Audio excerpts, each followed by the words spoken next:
Dans la Bible, nous entendons ce verset, dans le livre des Psaumes au chapitre 13.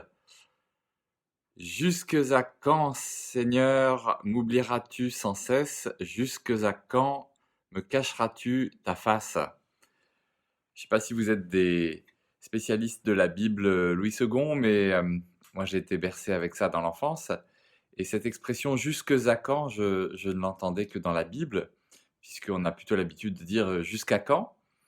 Et effectivement, dans la version second, on a, 85 fois, dans toute la Bible, cette séquence, «jusques à quand?» et souvent, c'est le Seigneur lui-même qui s'agace un petit peu du comportement des humains et qui espère la fin d'attitudes qui ne mènent à rien. Ou comme dans ce psaume 13, le sentiment d'être un peu mis de côté, que le Seigneur nous a oubliés, ou que peut-être, il y a des choses qu'on doit faire, mais on ne comprend pas très bien ce qu'on doit faire pour se sortir, de la situation.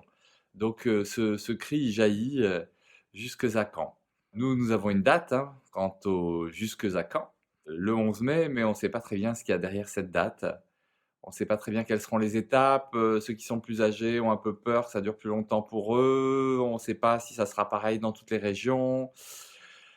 Il y a vraiment beaucoup de questions et retentit, cette inquiétude fondamentale. On aimerait bien savoir, quand tout cela va finir pour pouvoir, penser à autre chose, espérer une autre vie.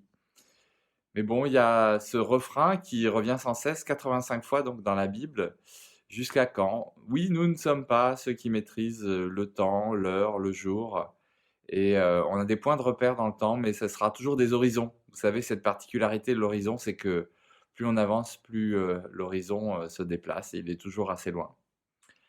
Alors tenons ferme, même si, nous avons des repères et même si ces repères peuvent changer, c'est le fait de se tenir à l'Éternel qui fait que nous pouvons durer. Bonsoir.